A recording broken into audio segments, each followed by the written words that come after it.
Hello dear students, welcome to the course of Engineering Thermodynamics. Myself Mihir Mistry, Assistant Professor of Mechanical Department at LG Institute of Engineering and Technology. Today we are going to discuss about vapor power cycles, and in particular we will see Rankine cycle. So before moving to the Rankine cycle, let us understand why we are learning the Rankine cycle. So simple, in any power plant, that is generally thermal power plant, so most of the thermal power plant use this cycle, that is Rankine cycle, although it is ideal cycle, right? So let us first understand the layout of thermal power plant. So this is the typical layout of thermal power plant, in which you can see certain components. So very first is, let us start from this point. Let us say this is the inlet to the boiler. See here it is a boiler shown in a square box, rectangular box. So at the inlet of the boiler, water will be fed. So this water will be converted into steam into the boiler. Obviously the boiler will get heat from the combustion of fuel and air, right? So that is why at the inlet of the boiler fuel and air is supplied. So the combustion product will transfer the heat to the water, and the water will be converted into steam. Further, the combustion gases will go through the stack or chimney, and it will pass through the environment, right? So this is how the boiler will work. Now the steam which is produced by the boiler will send to the turbine. Now this turbine will be rotated because it will be having blades, right? And it is high pressure high temperature steam, so that steam will be rotating the turbine. So as the turbine will rotate, so the shaft of the turbine will be joined to the electric generator, so that the generator will also rotate, and thus it will produce the electricity. Now as the steam will pass through the turbine, the energy or enthalpy of the steam will reduce, so less pressure and less temperature steam will come out from the turbine, and that steam will pass through this condenser section. Now the condenser section is what? Simple, it will condense the steam. So what is the function of condensation? So simple, it will convert steam into water. So at the outlet of the condenser you will have the water, that is warm water.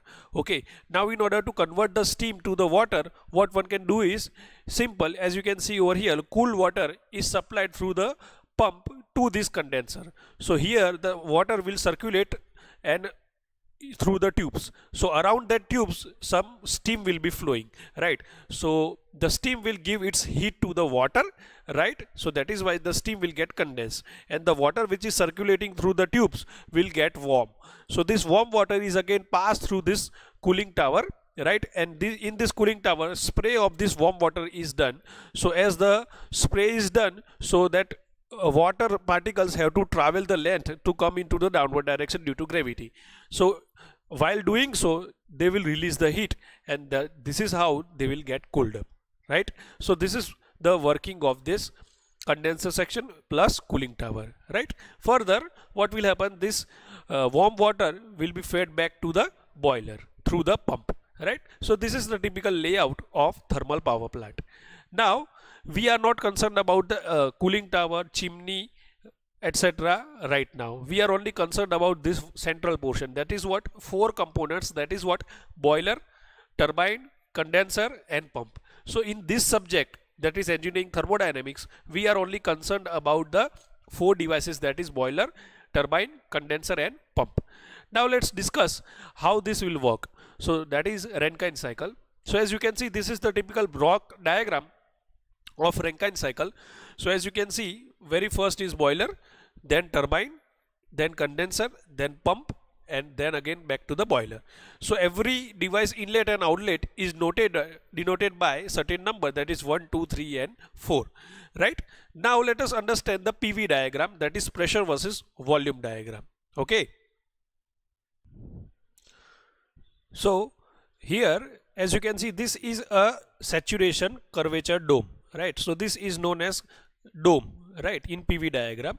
Now understand one thing, the left hand side of this dome, this side will be having liquid.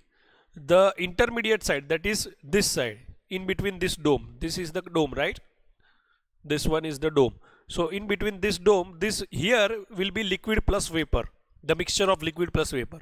And on the right hand side of the dome, here you will find only superheated vapor. Okay, so you should keep that thing in mind. Okay, now let us understand the PV diagram. So before starting the PV diagram, you can see that here certain points are defined. For example, one dash is here, one is here, and one double dash is also here, right? As well as 2 dash is there, 2 is there, and 2 double dash is also there, but 3 and 4 are only single points. So let us understand the meaning of these points. So simple, as you can see, very first is 1 dash. So as you can see here, the 1 dash point is nothing but wet steam, that represents wet steam. Now 1 dash point is what? Let us identify. Where is the 1 dash point? So here on the left hand side, come to the block diagram. So as you can see, at the outlet of the boiler you will have the 1 point, or at the inlet of the turbine you will have the 1 point. So that means what? At the inlet of the turbine, if you have wet steam, then that will be known as 1 dash point, and that 1 dash point, that wet steam, will lie on this line in between this dome, anywhere in between this dome, right? So that will depend on the dryness fraction of the steam that is entering to the turbine, right? So depending on the dryness or fraction of the steam, the location of this 1 dash point may be decided, right? But remember that it will only between these two dome lines, right? Let me highlight it for you. So remember that it will be on this line only, right? Here, red color. Okay, so that is you should keep that in mind. Now further, one more point is that is 1 point. See, 1 point is here. This is our 1 point. Okay, so this 1 point is nothing but saturated steam or dry steam.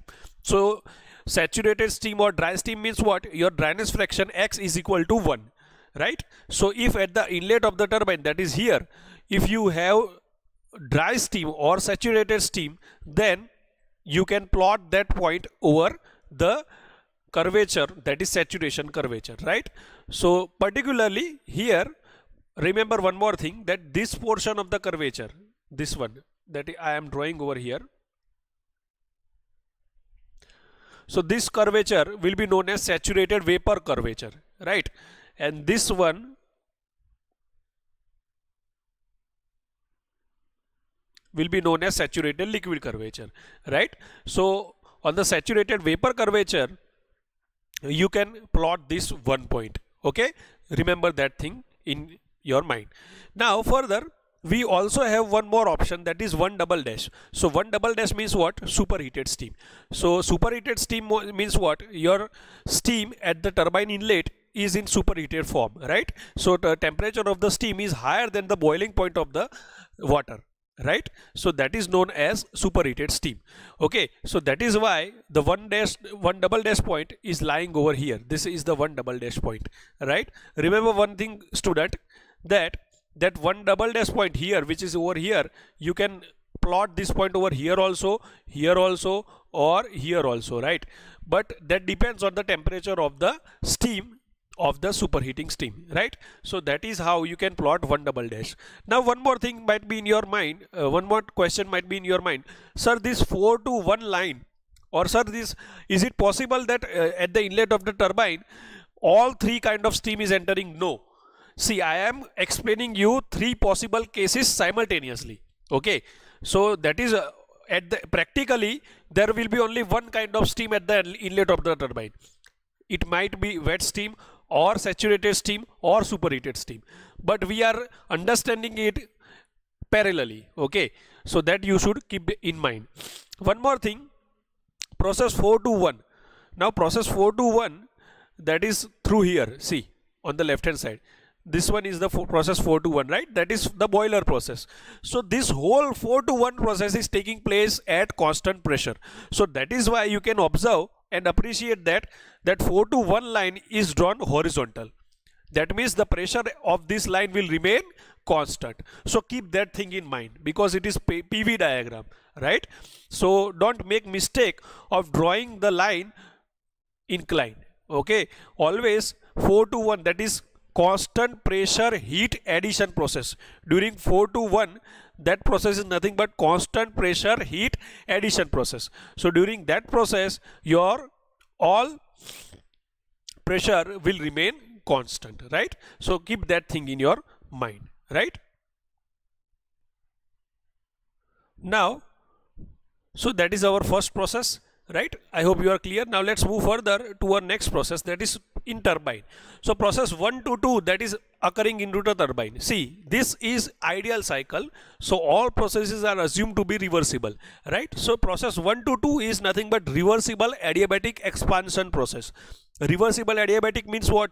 So simple, your turbine is assumed to be insulated completely, so no heat loss is occurring in the turbine. Okay, so that is the ideal thing. So reversible adiabatic expansion process 1 to 2. Other way, you can also say that reversible adiabatic, the other name is isentropic. Okay, the reversible adiabatic, for reversible adiabatic the other name is isentropic. So it is isentropic or reversible adiabatic expansion process, right? So that is the process number 1 to 2 in the turbine. So here what will happen?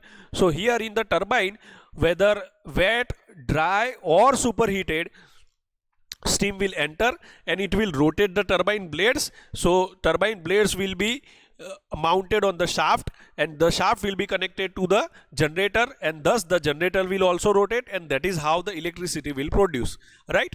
So now the turbine is rotating due to this steam. So what will happen? The enthalpy or energy of the steam will reduce, right? Because the turbine is rotating at the expense of energy of the steam itself. So that means what? Eventually over the time, the pressure of the steam will reduce, right? So that is what you are observing over here. See, let us consider if the steam at the inlet of the turbine is superheated, that is point number 1 double dash here, right? Over here, let me take it as a red color so it will be easy and visible to you, right? So here, that is at the inlet of the turbine.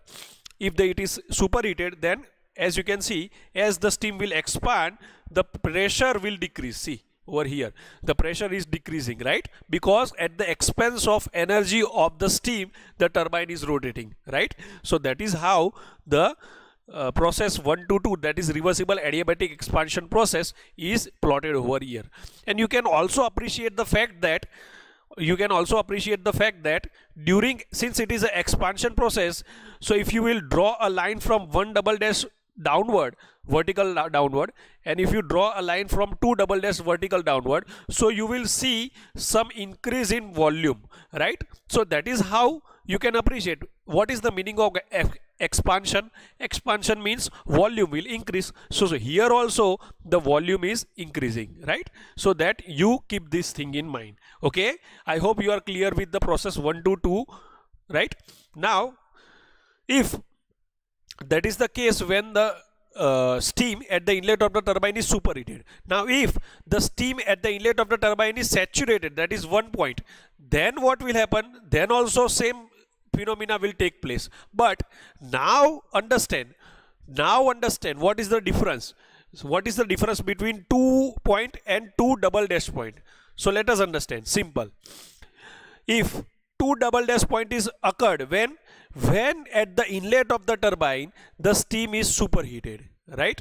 And 2 point has occurred when at the inlet of the turbine steam is dry saturated or saturated, right? Now what is the difference or significance between 2 and 2 double dash? So simple. Here you can appreciate, remember and recall the lecture of steam formation diagram, right? During that lecture I have told you that in the vapor dome, if you are moving from left to the right, then dryness fraction X. So here at this point the dryness fraction will be 1 at this particular point on the saturation curvature line, vapor curvature line, right? And at here, at this point, saturation liquid line, the dryness fraction will be 0. So your dryness fraction will vary from 0 to 1 when you are moving towards the right hand side, right? Now understand. So here what will happen? So here your 2 double dash point will have dryness fraction nearer to 1, right? Just keep your mind open, okay? Listen to me carefully.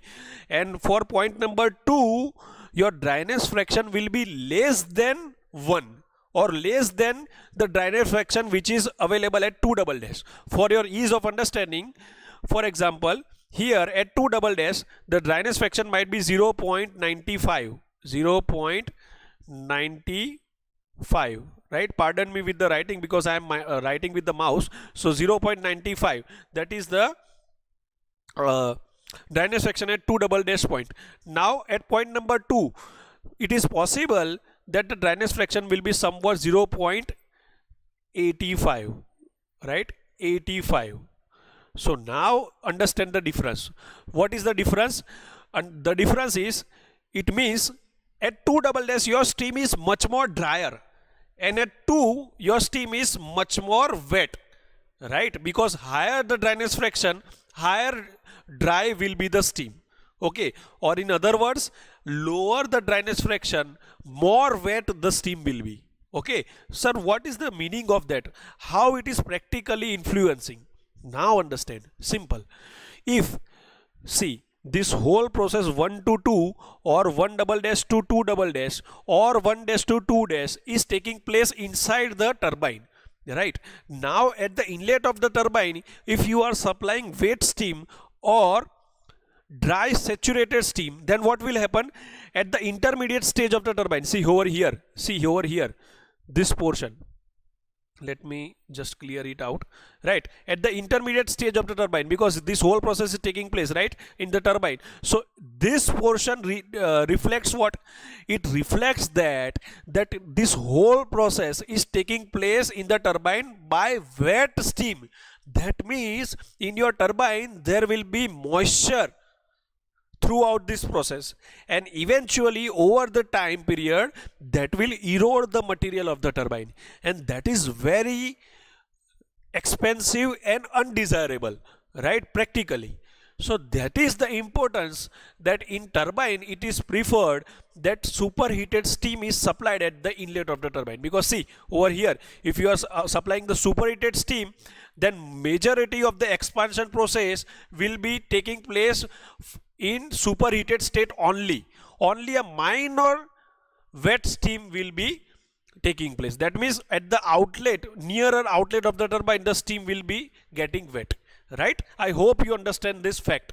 If you are not understanding it, then you can ask me later on. Okay, so I will explain it to you. Now further, so that is the significance. Okay, so now further we can also take 1 dash also, right? So 1 dash is what? Wet steam is entering through the turbine, and 2 dash is what? Wet steam is leaving through the turbine. So that is standard reversible adiabatic expansion process. Okay, so that is how expansion will take place. Now let's move further.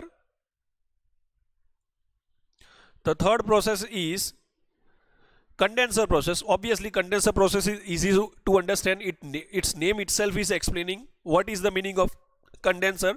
Simple, convert steam into liquid, right? So that is how you will convert the steam into liquid. So here what will happen? Here you are supplying the cooling water like this, okay, through the tubes, right? So over this tube steam will be sprayed, right? So what will happen? The water is flowing through the tubes, so steam will come in contact with the tubes which is having cold water, right? So steam will reject its heat to the water, right? So as the steam is rejecting the heat, then what will happen? It will be converting into water.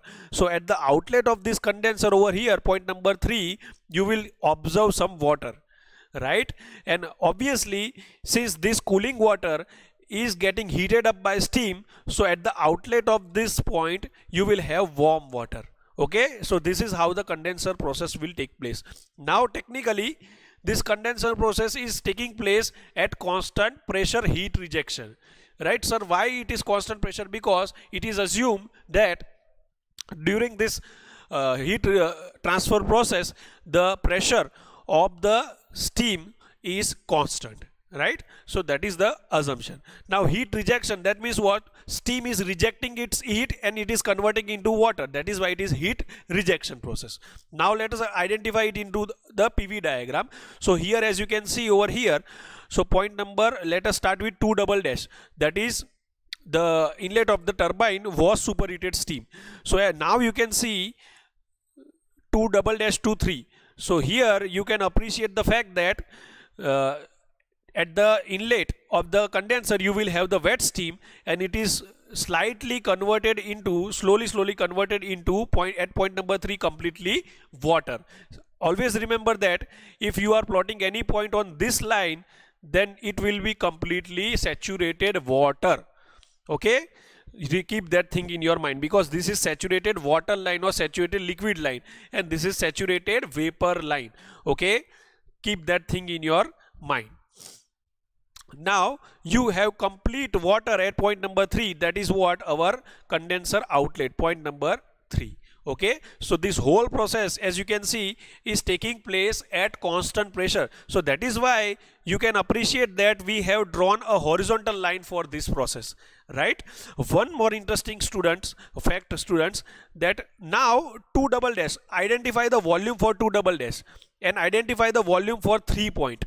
Now you can appreciate that if we are converting steam into water, then obviously the volume will decrease, right? So you can see that portion over here also in the diagram itself, right? So if you are moving from 2 double dash to 3, the volume is decreasing. Obviously from vapor to liquid, the volume will decrease. So that fact is taking place over here, right? Same way, if at the inlet of the turbine the steam is dry or saturated, then you will have 2 point as the inlet of your condenser. So now you will have this much amount of heat rejection, right? Same way, if at the inlet of the turbine your steam is wet steam, that is this one 1 dash, then at the inlet of the condenser you will have 2 dash point, that is what, wet steam. Okay, remember one thing, whether you are using wet steam, dry steam or superheated steam, at the inlet of the condenser in most of the cases you will have the wet steam, right? So this is how you will work, right? And this is how the process will take place. Okay, I hope it is clear. 2 to 3 process, that is constant pressure heat rejection.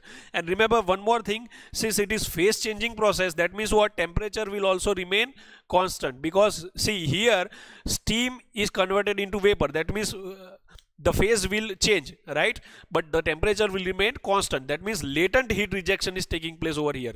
Latent heat rejection is taking place over here, right? So many things are occurring parallelly, right? So you shall have clear cut idea about steam formation diagram. Just understand that diagram first, then and then refer this lecture. Okay, now further, process 3 to 4, that is nothing but the process occurring into the pump, that is what, reversible adiabatic compression process. Okay, what is the function of pump? So pump will simply pressurize the liquid, right? So that you can see over here, right? See here point number 3 is pure liquid, saturated liquid. So from 3 to 4, right? So you can see that pressure is increased, right? Point 3 the pressure is somewhat over here, and point 4 the pressure is somewhat over here. So pressure is drastically increased because of the pumping work, right?